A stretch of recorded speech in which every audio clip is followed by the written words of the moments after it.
What is up, guys, and welcome back to another episode of the Career Mode. We're into episode number 118 now, and we kick today's episode off by simming this game against Wolfsburg here. I mentioned to you last episode that we actually were playing them, and if we threw this and PSG lost their game or drew their game, then Wolfsburg would go through. But in the end, I simmed it simply because of the fact the outcome of this game means literally nothing to us. We top the group, we're 5 points clear, we're on 12, and Wolfsburg and PSG are on 7 each. So in terms of that one, this result did not mean anything to me. If I lost it, didn't change where we were. If I drew it, or if I won it, literally, it means nothing. We end up going on to win it by 1-0. I think Gian-Maria comes off the bench to grab the winning goal before PSG did in fact win their game. I do believe they won it by 3-1, but I could be wrong there. I think they won 3-1. And in the end, it's going to be us and PSG going through. So we go through as the first seed, the top in the group, and PSG come through in the second place, which isn't too bad to say, but the most important game of the episode is to come right now, and that is against Juventus. As I mentioned to you last episode, we sat 2 points behind them going into this one. If we win it, we go a point ahead. If we draw, it stays at 2, but if we lose, we will be down by 5. So the only outcome of this one that I can't afford to have is that defeat. I can afford a draw, and it would be nice to get the win, and then, of course, leapfrog them into first. But at the same time, I cannot afford to lose. If we lose, we will be 5 points behind, and we'll still have to play them again at some point during the season. So yes, although we have another chance to beat them, at the same time, if we're 5 points behind, we would need to win that game if they are still high-flying like they are. So we came into this one here at home at the San Siro in high confidence, I'd say. You know, our results, we haven't lost in the league as of yet. You can see both of the teams putting their unbeaten streak on the line here in a very competitive, well, it's going to be a really good game in my opinion. You know, if this was, from a neutral's perspective, if this was a real-life game, I would be very happy to watch this out. You can see the best defensive unit as well.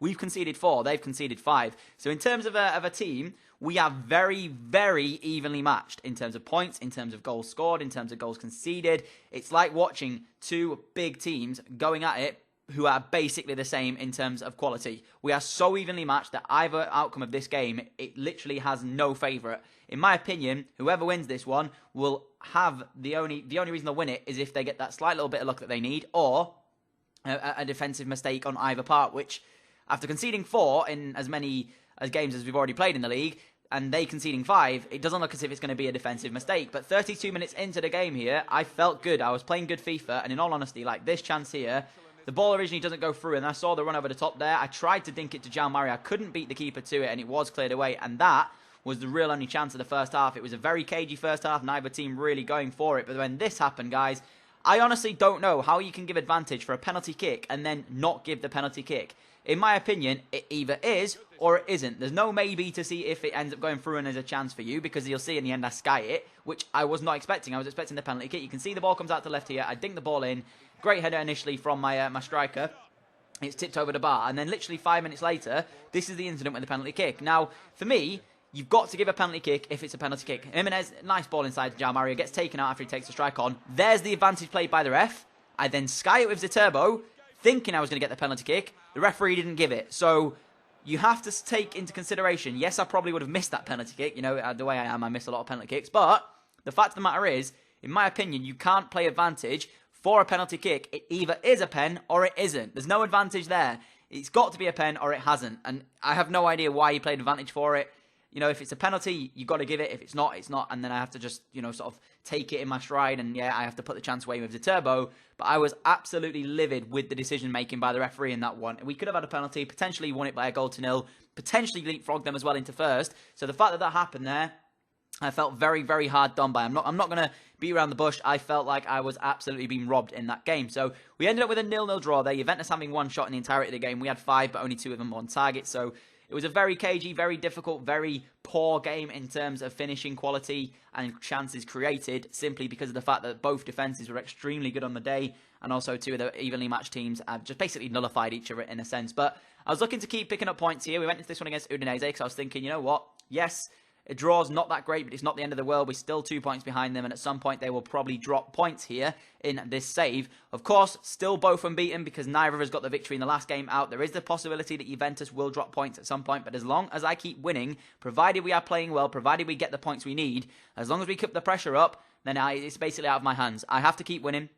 I have to make sure I'm picking up points, and if I do that, and then I have to rely on Juventus to either drop points, lose a game, or us beat them the next time it comes around. Because, of course, if we can match results with them until that next game that we play in them in the league, and then we win in that one, we will effectively be a point clear. If the results stay as they are. Of course, if they keep winning, we keep winning, then when we go to play them a second time around, it's going to be that more important. But you can see all I can do right now is just try and keep the pressure on, try and keep winning these games, and make sure that I'm not dropping points. So this one against Udinese, it's not a vital game right now, but in terms of keeping up the pressure on Juventus, it is a very important game. And anything less than the 3 points from this one won't be detrimental just yet, but it still won't be very good to see. If we get a draw out of this one, I won't be very happy with the team and me in general for that one. But 19 minutes into the game, a fantastic move. This was absolutely brilliant.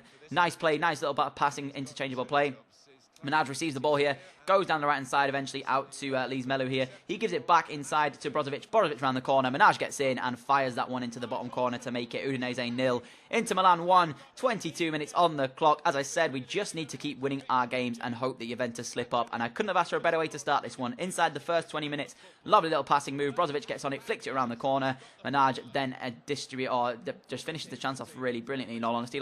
He's a weird one, actually, because he's not in my plans in terms of keeping him here, but he has popped up in the recent episodes with quite a few goals. Now, I have got mindsets and stuff I want to do. You'll see me making offers for players a bit later on in this episode, and then we'll move into the next episode tomorrow, actually making the signings of the players. But Minaj is not really someone I was looking to keep hold of, and the fact is, it's one of those situations where I'm kind of thinking in my head, maybe I should, keep hold of him, but at the same time, I'm kind of considering the fact that I possibly should be getting rid of him, because when I do make the signings that I want to make, the likes of Inaki Williams, the likes of Mario Icardi, which you guys have suggested massively, then those two signings would effectively bump him down the list even more in game time. And we've already got Jimenez and Ziterbo who are playing as a front two at the moment, but the fact that these two could be coming in then just negates the fact that he's ever going to get game time. And I don't want to see him sat on the bench. I don't want to have an 82 or an 83 rated player just sat in the reserves and on the bench all the time, because it defeats the purpose of having them in the squad. I'd rather get the money for them and be able to reinvest it where I can actually get players who are going to play, if you understand my thought process there. But we picked up a 1-0 victory in that one. Very happy to get off on the right way in this episode. As you can see, 3 points on the board.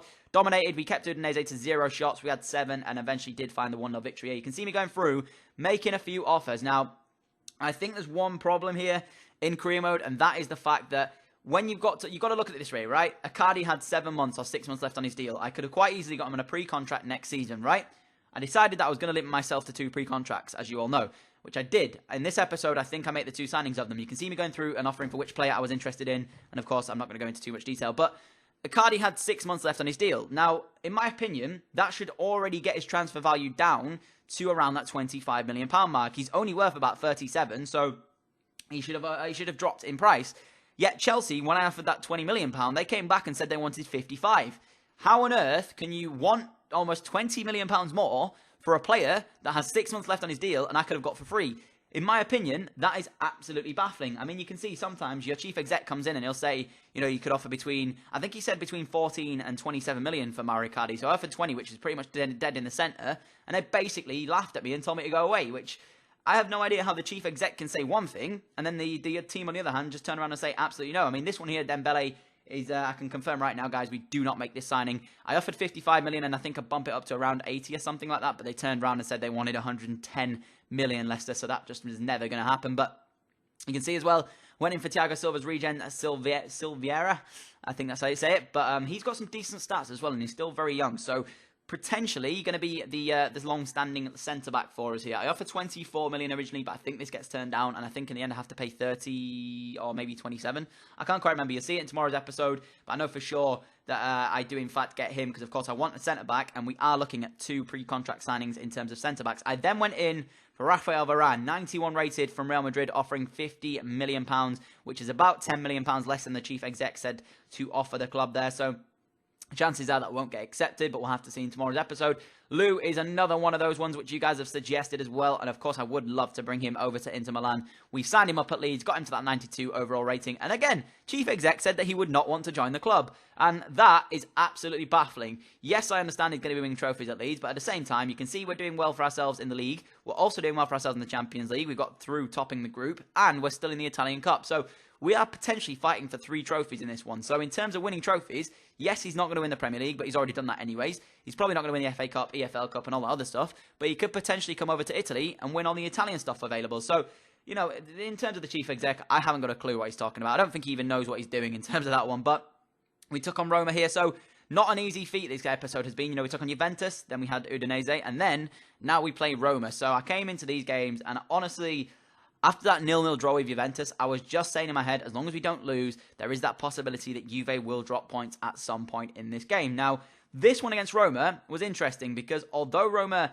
are doing quite well for themselves in terms of their league positioning, their side in general isn't as, I'd say, isn't high quality as I was expecting. You can see they're sat in, I do believe, 3rd position here, so that's not too bad for themselves, but they are currently sat, I think, 8 points behind us, which is quite a way away when you consider that 3rd place and 2nd place is only in 1 position between one another. So me and Juventus, or us and Juventus rather, on the other hand, we're just high-flying, and there's literally no chance of anybody else possibly catching us in this. It's going to be between one of us two who wins the division. But like I was saying, this Roma side, I wasn't fearing it. I mean, they've got a couple of players in there that are still pretty decent. They've got the likes of El Shaarawy and a couple of other guys in there. But in terms of the side in general, you can see it on your screen right now. Florenzi and El Shaarawy were the only 2 players, and a Turbe, I guess, that I actually really looked at and thought, wow, you know, these guys are okay. But the rest of the side was pretty damn poor, and it showed because inside the first 20 minutes, much like the Udinese game, we had a good chance to take the lead. It came eventually into Brozovic. Brozovic flicks it around the corner to Ziterbo, and this should be really finished by Ziterbo. No idea how he hit that straight at the goalkeeper. Yes, he was under pressure from the defender, but it should have been 1-0 in that one. And it took 34 minutes in the game before we did find the breakthrough. It came at the hands of, I do believe, into Brozovic here. He gives it off to João Mario, gives it inside to Schopf. Schopf goes back inside now to Brozovic. Brozovic into Ziterbo, and Ziterbo then gives it off out wide to Doncer. Doncer then fires this one into the back of the net to make it 1-0. So a comfortable sort of game so far in the early part of the first half. We managed to control the play as well. And it's not every day you see Doncer popping up in an area to finish the chances off. And normally when he does, he's good at long shots, but his finishing's quite poor. Whereas this occasion, it seemed to work out brilliantly. I have no idea why he was on the right-hand side. And this is one of the pet hates I've got in FIFA, is when you set your defender or your centre defensive midfielder to stay back while attacking, they make the most crazy runs in the world. It's like, why is Doncer playing out on as a right winger when he's on stay back while attacking in CDM? That has no sense in it whatsoever. How on earth Doncer is in the right wing position, as I say, playing CDM on stay back while attacking doesn't make sense. So in my opinion, I'm going to say something here. I do not think the stay back while attacking tactic even works because, yes, I understand it's stay back while attacking while you don't have the ball, but when you do have the ball, it should do exactly the same thing.